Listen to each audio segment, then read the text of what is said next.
I don't know about you, but it just seems like the world constantly bombards us with negativity, like criticisms and arguing and bitterness, even hate. And the antidote to all of that is joy. And we thought for our Christmas special, we would investigate how to have a cause that brings joy. But I know this one fact: without a cause greater than ourselves, we perish. Welcome to the Get Business Savvy podcast. I'm George Black, and this is AJ Bishop. George, when you came to me with this idea, I was excited because it's something I've been thinking about a lot recently, and kind of how entrepreneurism and joy tie together. Because as we've been doing all of our interviews, I've been hearing a lot of joy coming out of these entrepreneurs as they found this cause that they're working towards. And they're not causes that, everybody that make the news every day, but they're ones that bring them a lot of joy and seem to be right in line with their passions. Their cause is what's helped them get through those times. So, George, I'm wondering, how does someone find this cause? Because to me, starting my career, or just graduating college now, there seems to be so many things that I could want to fix or I could enjoy doing. But how do I actually know which cause to find, and how did you go about that? AJ, that's a great question and lots of great thoughts. So kind of our basics is focus your passions, okay? And if you focus your passions, that's going to lead you to a cause. Most entrepreneurs who focus their passions see something out there in the world that needs whatever it is they have to offer. And we've interviewed these people who it's fascinating. I mean, they're completely different people with completely different entrepreneurial causes. So the entrepreneurial cause is like level one. But we also heard last month in the interviews that there's entrepreneurial causes that lead to even greater causes, oftentimes social causes. And let's go there, because there's joy in the level one. There's even more joy, I think, in the level two. And just to be clear, that doesn't diminish that there's hard work. But I know this one fact: without a cause greater than ourselves, we perish. And what's an example of how you found a cause that was greater than yourself? And how did you go about even finding that? Because the sentence "greater than yourself," it already sounds daunting. Okay, so AJ, a cause greater than yourself is not daunting. It's actually inviting. What I mean by that is it's like when we start focusing on something bigger than ourselves, and if you think about it, the things that you've loved the most, the things that you've gotten the most passionate about, it's something bigger than you, bigger than your world. And even as an entrepreneur, just take you're launching your business into the shoulder rehab world. That's a bigger cause than, it's not just about your shoulder, it's about lots of people's shoulders. So it's a cause greater than yourself. That's what I mean. And there's another benefit to this, and that is all of the negativity of the world, it begins to fade. It's like we turn the volume down. So I stumbled into it, and I can still remember it. I was having lunch with a friend. I worked in the family business at the time, and he had a roofing and construction business. And I've mentioned this in previous podcasts. And he would come to lunch and he would say, "Okay, George, I did everything you said to do, and I'm making more money than ever before." And I'm like, "What did I say?"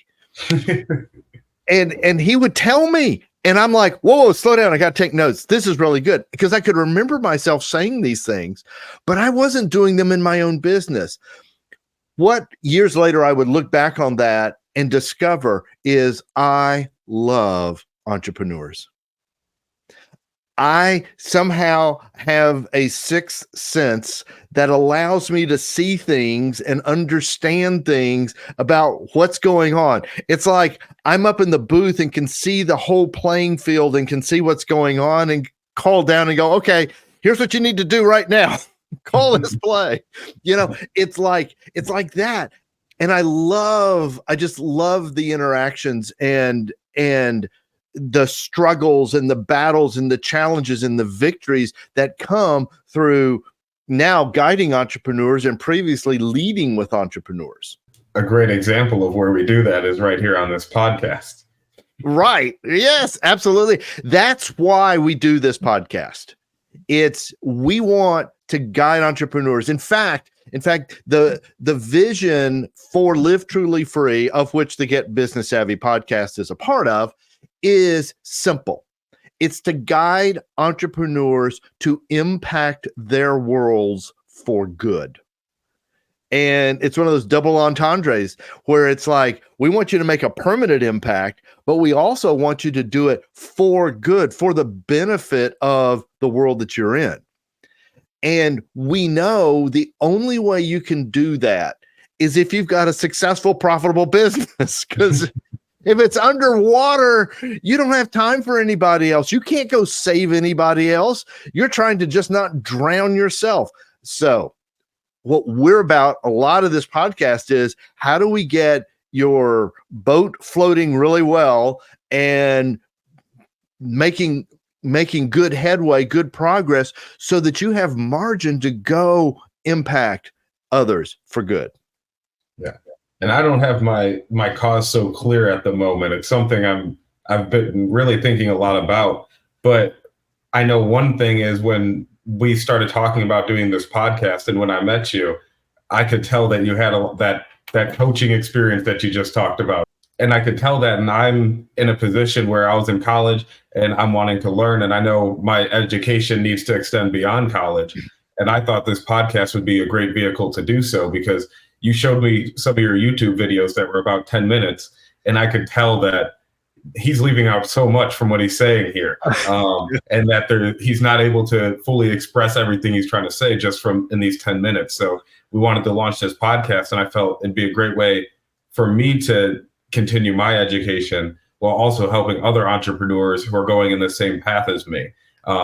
So while I'm not in the position, I don't feel like where I could be the coach and tell everybody what to do confidently, and steer everybody's ships, I do feel like just by asking the questions, I can help entrepreneurs even at an early stage where I don't know exactly what my cause is, and I don't necessarily have the means to be helping everybody else.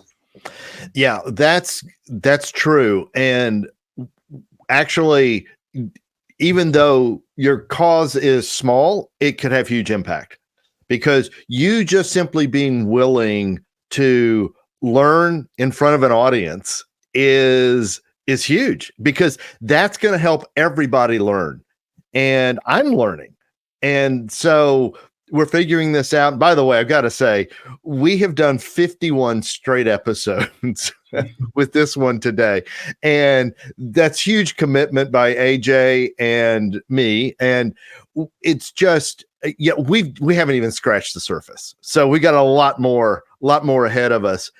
And actually, AJ, we are living examples to entrepreneurs right out here in front of everybody, how hard it is to get it going. Because you've referred to this periodically over the year, that this is another entrepreneurial endeavor of yours, and it is.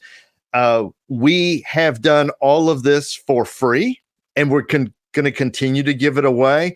But we also know, for it to be sustainable, we've got to start to see some revenue coming in off of it, and we'll have some ideas on that in 2024. We just had to establish the rhythm this year. So we're paying dues, right? I mean, that's what entrepreneurs do. And but if you pay dues your whole life, you end up broke. And so we can't do that. Now, George, while we haven't made revenue per se, I won't say there hasn't been any positive things from this podcast so far, right? You were just telling me the other day that somebody reached out to you, and one of our episodes was exactly what they needed that day and in that moment. Right. And actually, you sparked two thoughts there, AJ. One is, creating this podcast and this content is joyful. It's full of joy for me. It's hard work. It's really hard work. But Then we have joy moments, and the joy moment, this was amazing. This person reached out to me and let me know that they were listening to one of the podcasts, and I forget which episode, but somewhere in that episode, I said, "Don't give up." And they were in a place in their business and life where it was really dark. And it was like they were about ready to hang everything up and just shut the doors and say, was a good try. And they were watching on YouTube and they saw me say, "Don't give up." And I was looking straight at the camera. One of the rare times I was looking at the camera. More work on that in 24. And they just broke into tears and said they just started weeping. And it was because that word just spoke deeply to them. And they felt like I was saying to them, "Don't give up no matter how hard it is." And they didn't. They turned things around in the last few months, and things are now looking much better. So those joy moments, that's what I'm living for.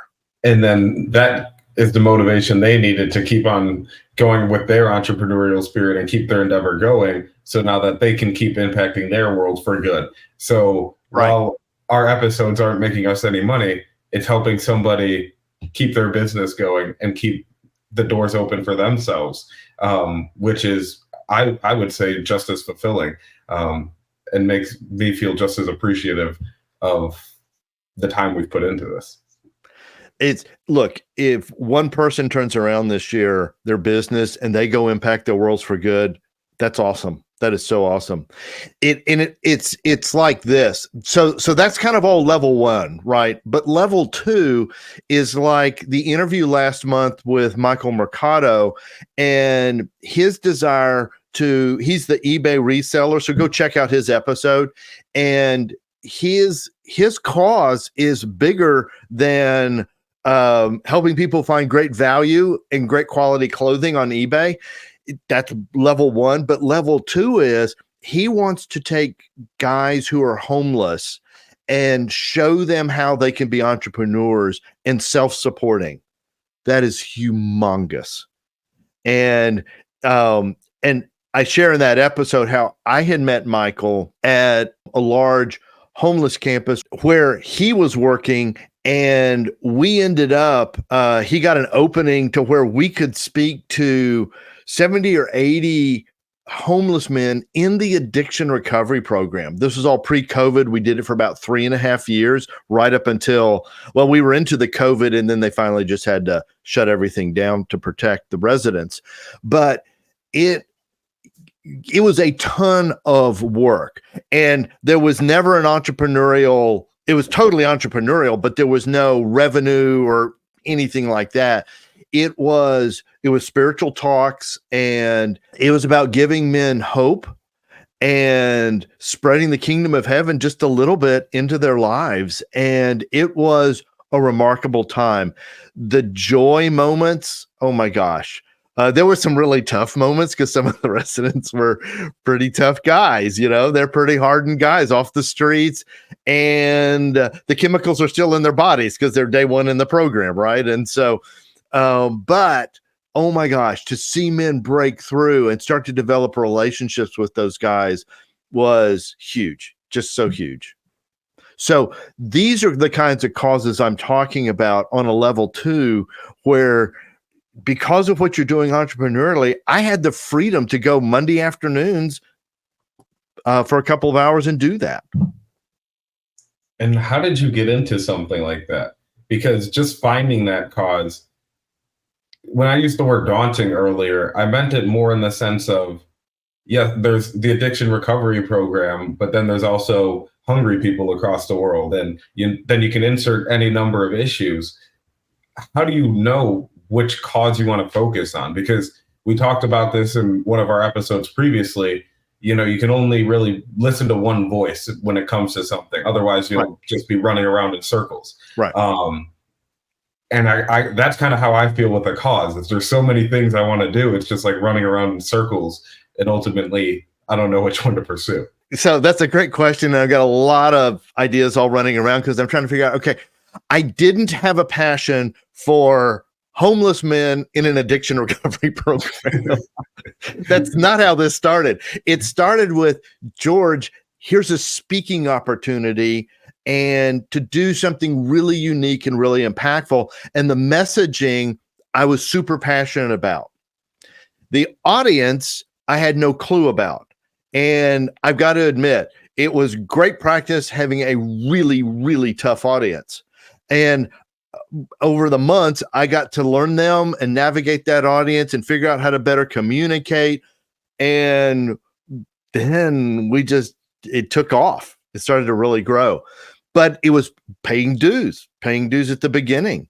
What that touched in me, which I didn't realize when I was hearing the opportunity at the beginning, was years in my past, I had worked with at-risk kids. Well, at-risk kids are not a lot different than men in addiction recovery. I didn't know that. I didn't even put the two things together. Here's where I'm going with this, AJ, is I think we have to try different things, but it's going to locate in our passions and experiences, because I truly believe the things we do in our life are not accidental. I think we do things because we have some sort of interest, and an interest is a sort of a passion. And if you push it, you may find deeper passion. And so I think you've got to experiment. Yeah. And that's kind of what I'm trusting in as well, is that you just kind of follow your passions as you can and do good as you can. And ultimately the right opportunities for you will come up, and then you pursue those. It's just like how the podcast came up. I just met you in the pool. There was no plan. There was no plan for us to be in the lanes next to each other on that day. But here we are, 51 episodes in a row later, 63 total or whatever we're at. 61. Yeah, just because, we both showed up to the pool that day being the good-natured people we are, and then sparked up a conversation. And that led to an opportunity for the both of us. But okay, so guys, that's episode 1. We talk about how we met, okay? And it's a crazy cool story. But here's what happened in that moment. AJ, so we come back like a week or two later, a week later, something like that. We meet back up, and AJ had watched some of the YouTube videos, and he's kind of already talked about that. And here's the thing. He asked me, have you ever thought of doing a podcast? And I said, yeah, for like 5 or 6 years, I've wanted to do a podcast. And he lit up and he said, I'm talking about him like he's not sitting next to me right here, but it's like, I should talk about and so then AJ, if you remember, so I'll try to be more inclusive instead of talking about you. So he was like, I've always wanted to do a podcast. Okay. So I've always wanted to do these inspirational talks. Okay. He didn't know where that was going to take him. Okay. But he just followed that passion, and I just followed that passion and into the podcast, into the inspirational talks. And guys, you just got to go. And I do want to add a little note to that. When you mentioned all the work that came with it, I just wanted to start a podcast, and I didn't realize those podcasts had to be edited. And if I would have thoroughly researched the passion and did all of this grand planning to try to make this the perfect opportunity, and then I found out how much editing would be involved with this, or the prep time, I could see maybe that could have possibly dissuaded me. But because I just acted on my passions and just decided to roll with them, it ended up working out way better than anything if I tried to make some perfect plan for myself, I feel like. Yeah. I think sometimes, especially in this kind of arena of what we're talking about, you get into it and you're discovering, I love it, but it's a lot of work. And over the last year and a half, AJ and I have had to recalibrate our relationship. We recalibrated the podcast. We've changed the name. We've constantly had to keep evolving. And because we're after the joy, we want this to turn into a profitable business. We're not ashamed of that. But ultimately, look at all of this as an adventure. It's an entrepreneurial adventure. You've got a level 1 cause, you've got a level 2 cause, and go for it. And look, you've got to get your business profitable. So go listen to our previous 60 episodes. Shameless plug. We don't get anything for it. Subscribe, comment, like. We want all of that. Tell us your joy stories. We really want to hear those. But I want to look, it's Christmas and it's the Christmas season, and God operates the same way. He has a cause, and it's for love, and he gets great joy out of this. So last year we did Love Actually, and we said love is the only thing, and joy has to be a close number 2 to love. And who hasn't seen John 3:16 at football games on a sign? But most people may not even know that's a book in the New Testament. And here's what that verse says. Because of love for the world, everybody in it, God sent his only son. Why? It keeps going. By believing in him, anyone can have a whole life and everlasting life and not perish.